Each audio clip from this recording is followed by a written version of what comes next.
Welcome back, everybody, to another deep dive. And, today we're going to try and tackle a big one, a topic that's familiar to so many of us, but endlessly fascinating, at least to me, and that is the life of Jesus Christ. Wow, yeah, big topic. It is a big topic. We have this documentary here, and I'm really curious to see what we uncover as we go through it together. Absolutely. And try to understand Jesus in his historical context, like beyond all the interpretations that have kind of built up over the centuries. Yeah, I mean, that's a really great goal because, it's so easy to view historical figures through the lens of our own time, right? Yeah. But to truly get them, we need to step back, Right. and consider, the world that they lived in. For sure. And the documentary, I mean, it jumps right in. Yeah. And it reminds us that Jesus was born into a world dominated by the Roman Empire. Yeah. It's one thing to know that intellectually. Right. But see it in a documentary, it's like, oh, yeah. Yeah. Like this is a huge part Absolutely. of it. Something as, simple or mundane as coins, right? Where you used to kind of, spread this idea of imperial power. Yeah, they showed how Emperor Augustus had coins minted that said, Son of God, referring to himself. Whoa. I mean, talk about a power move, right? Yeah. So it really makes you think about that title differently. Yeah, I was going to say, because when I hear Son of God, I think Jesus, I don't think Roman emperor. And to think that, that title was being used for someone like that, I mean, it really makes you wonder how that would have landed with people back then. Right. I mean, would it be seen as blasphemous? Yeah. Or just like you said, another power move? Totally. Yeah. It's hard to know. Yeah. The documentary doesn't go too deep into the public's reaction on that, but it does emphasize how the Roman Empire, they were really good at using propaganda and, all sorts of other tools to maintain control. Yeah. And this was during Pax Romana, Right. which was a time of relative peace and prosperity, but, underneath that surface, there was a lot of unrest, particularly in Judea, where Jesus was born. Right. And speaking of Judea, the documentary spends some time on King Herod. Oh, yeah. And he's described as, this larger-than-life figure, ambitious, ruthless, but also like an effective ruler.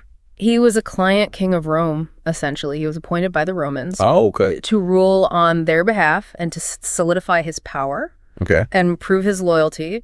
He undertook these massive building projects like reconstructing the temple in Jerusalem. Whoa. Talk about a high-pressure job. Wow. Yeah, I mean, I was going to say, they show this incredible model of ancient Jerusalem in the documentary, and it's like the scale of his ambition is just, it's mind-blowing. Absolutely. And it really does set the stage for understanding, I think, the complexities of the world that Jesus entered into. Yeah, for sure.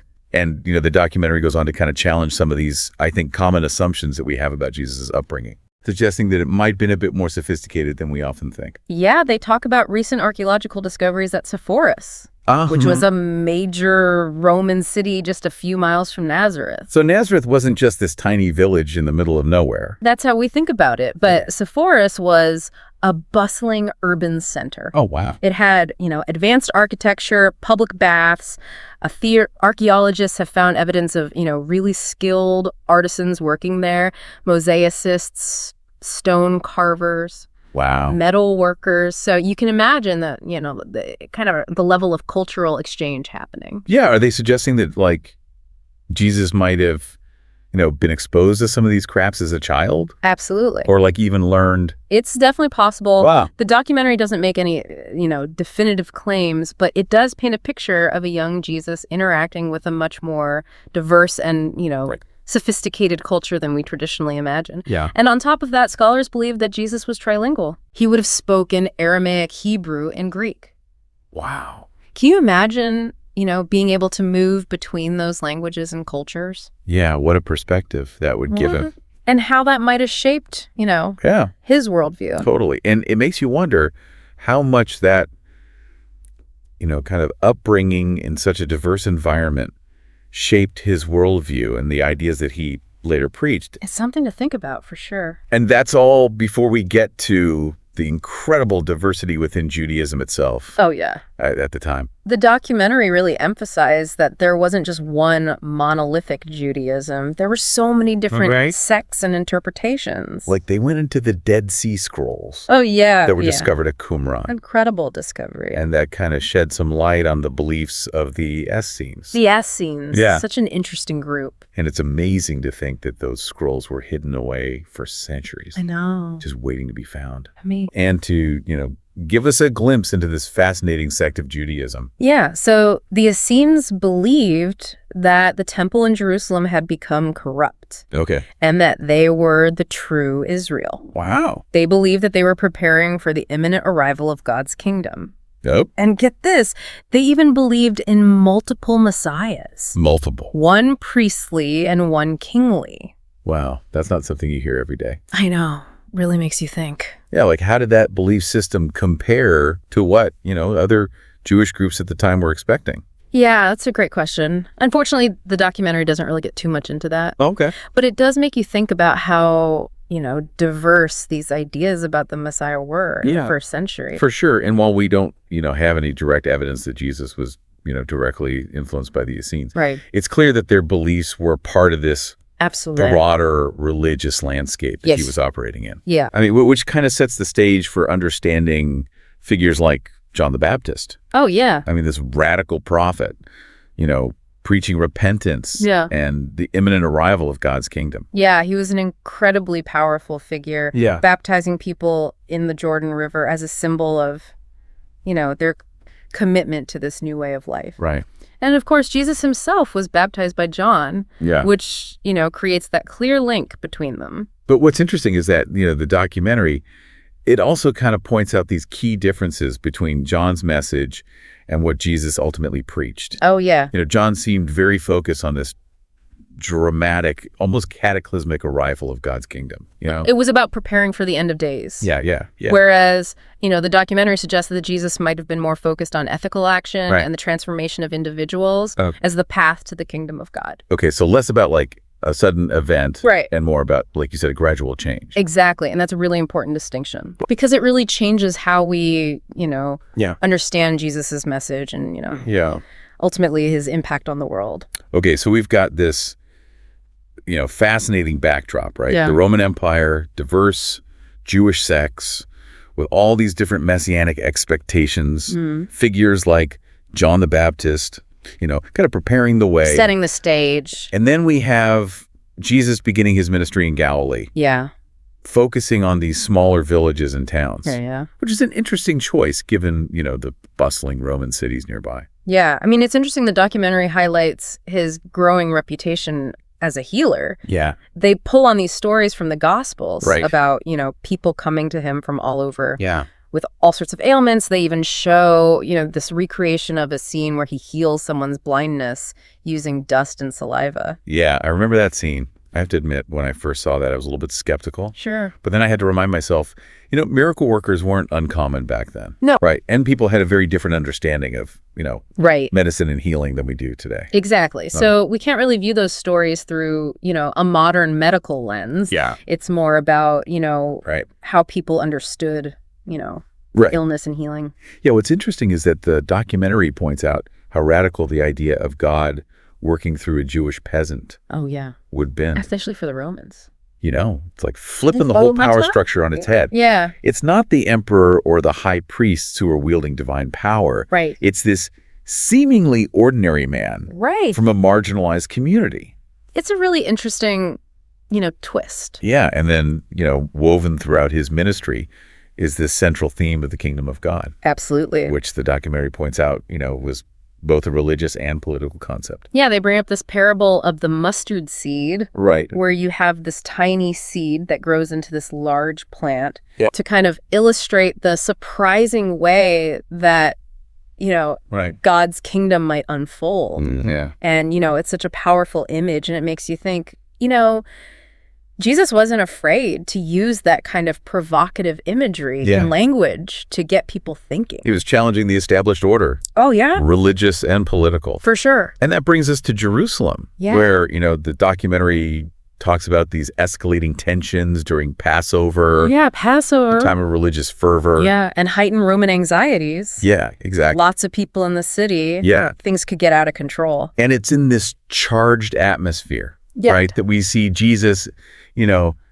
stage this dramatic confrontation in the temple, Oh, yeah. overturning the tables of the money changers. It's a really pivotal moment. Yeah. And the documentary does a good job of showing how this event has been interpreted in different ways. Right. Was it a critique of corruption within the temple system? Or was it a more symbolic act of resistance Right. against Roman authority? Yeah, they make you really think about the different layers of meaning in this story. Yeah. And, the documentary emphasizes that even Jesus's earliest followers Yeah. were grappling with the significance of his actions. Right. I mean, we're not dealing with a straightforward narrative here, Yeah. right? We're seeing how different people at different times have tried to understand these events and their consequences. Cool. And it's a good reminder that history is always being interpreted Right. and reinterpreted. Yeah, And there's always, more to uncover, for sure. more to understand. Yeah.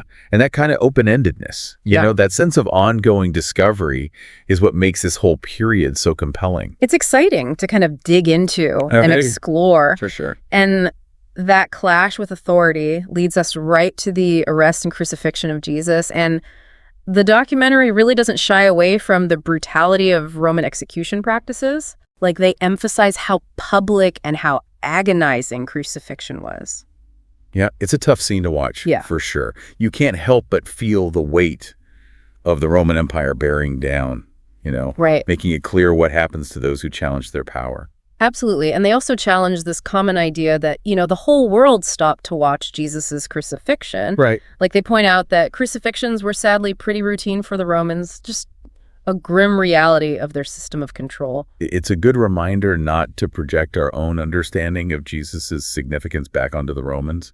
Right. For them, he was likely seen as just another, troublemaker. Yeah, just another guy causing problems. But even in that context, it's incredible how Jesus' followers found something profoundly transformative in his death. Right. And they turned to the Hebrew scriptures for Yeah. comfort and meaning. Yeah. They saw parallels between Jesus' suffering and the persecution of righteous figures in their tradition. Yeah. And it's out of this moment of despair and loss that the resurrection narratives emerge. That's such a crucial point. And the documentary really focuses on the disciples' genuine belief that they saw Jesus alive again, And it makes me think, regardless of whether you accept the literal truth of the resurrection, it clearly had a profound impact Oh, absolutely. on the early Jesus movement. It galvanized them. It gave them this sense of purpose and a message to share with the world. Right. And that's where we encounter Paul of Tarsus, Yes, Paul. who emerges as this dynamic, sometimes controversial figure, Yeah. taking the message of Jesus beyond those Jewish circles. Yeah, a diaspora Jew starts preaching to Gentiles, Right. which caused all sorts of debate about whether these new converts needed to follow Jewish law. Huge debate. Like things like circumcision and dietary restrictions suddenly become these major points of contention. Yeah, it's a real turning point where you see this small sect within Judaism starting to evolve into something quite different. Right. Paul's vision for a more inclusive movement, it was revolutionary.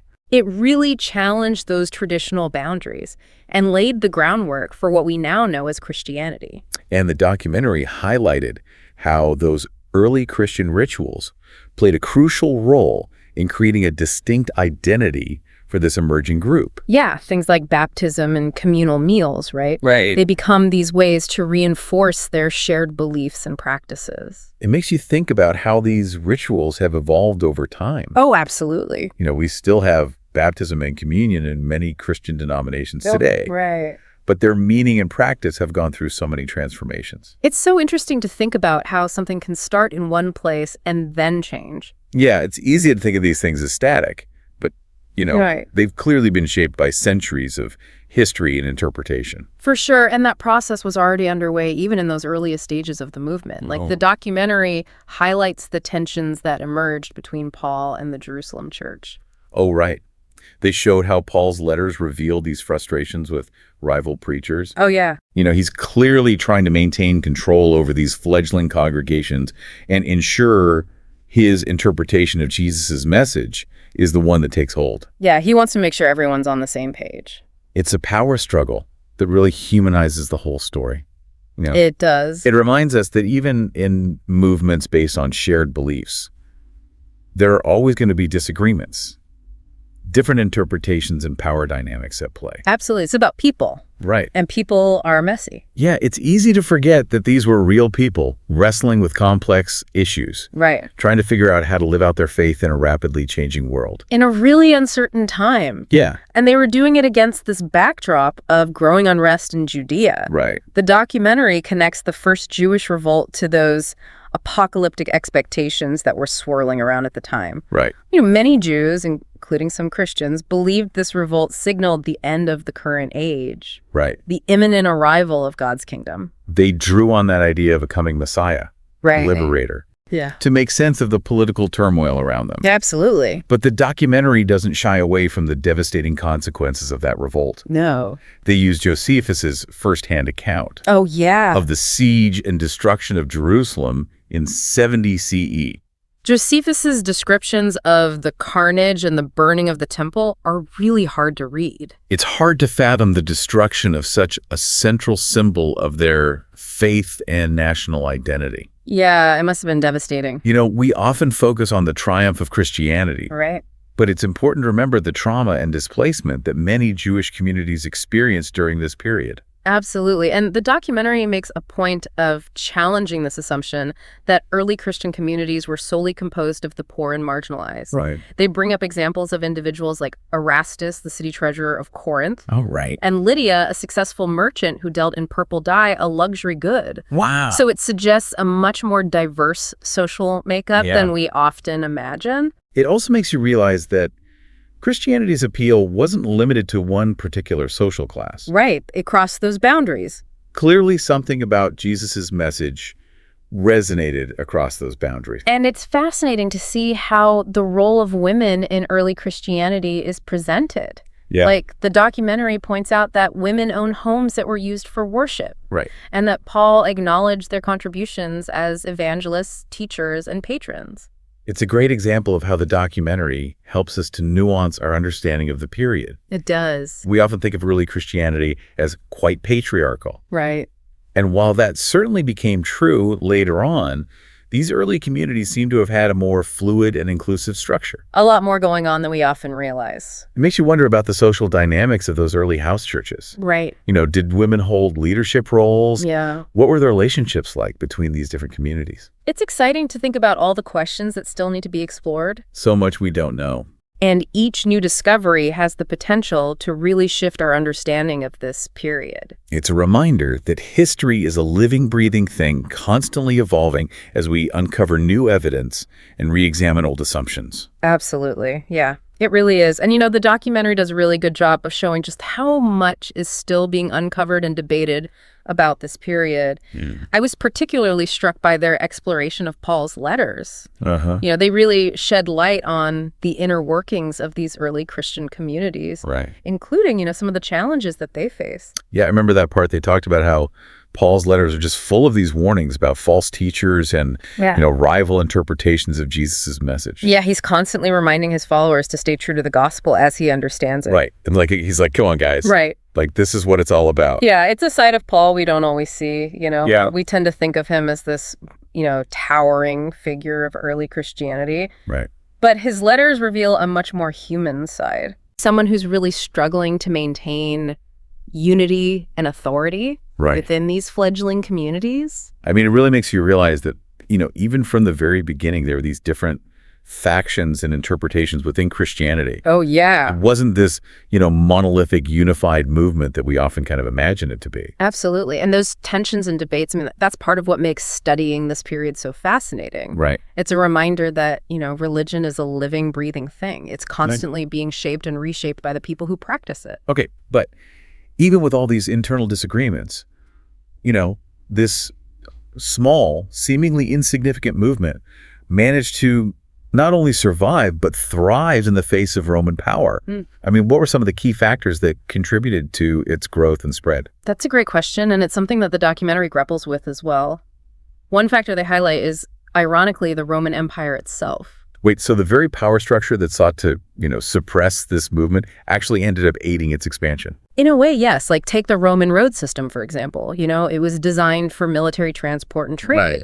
but it made travel and communication much easier Right. across these vast distances. Yeah. And Paul, in particular, took full advantage of this infrastructure to journey throughout the empire and establish these new Christian communities. It's funny how something intended for one purpose can be, so easily repurposed for something completely different. Absolutely. And the documentary really emphasizes the power of Paul's message and how its inclusivity played a huge role in attracting converts. Oh, yeah. I mean, by opening up Christianity to Gentiles, he removed one of the biggest barriers to entry. Right. You no longer had to adopt all of these Jewish customs and practices to become a follower of Jesus. So that made Christianity much more accessible, I imagine, to a wider audience. Absolutely, especially in the diverse, multicultural environment of the Roman Empire. Yeah. And then there's just the power of the message itself. Yeah. These themes of love, forgiveness, hope for a better world, those things clearly resonated with people who were searching for meaning and purpose. Absolutely. And, during a time of so much uncertainty and upheaval, these ideas have been incredibly appealing. Totally. And the documentary talks about how these early Christian communities also provided a sense of belonging and support. Oh, yeah. Particularly for those who were marginalized or excluded from mainstream society. It wasn't just about the message itself. Right. It was about the community that formed around it. Yeah. These were places where people could find spiritual nourishment, social connection, and a sense of shared identity. And they had those shared rituals too, like baptism, communal meals. Right. Which really helped, I think, to reinforce their beliefs and create that sense of unity. Yeah. I remember that scene in the documentary showing, an early Christian gathering. Oh, yeah. And you could really feel the intensity of their shared experience. Powerful stuff. It's amazing to think about how these small, seemingly insignificant gatherings eventually grew into a movement that would transform the world. It really is incredible. Well, I have to say, this has been an incredible deep dive. I feel like we've barely scratched the surface, but we've uncovered so many fascinating insights about Jesus, his historical context, and the rise of early Christianity. I completely agree. It's a reminder that history's never really finished. Right. There are always new discoveries to be made, Yeah. new perspectives to consider, and new questions to ask. And speaking of questions, I think the documentary leaves us with a really thought-provoking one to ponder. Oh, yeah. It ends with the destruction of the temple in Jerusalem, which, as we discussed, marked a major turning point for both Judaism and Christianity. Absolutely. So how do you think that event shaped the development of both religions in the centuries that followed? How do they adapt, evolve, and redefine themselves in the face of such a profound loss?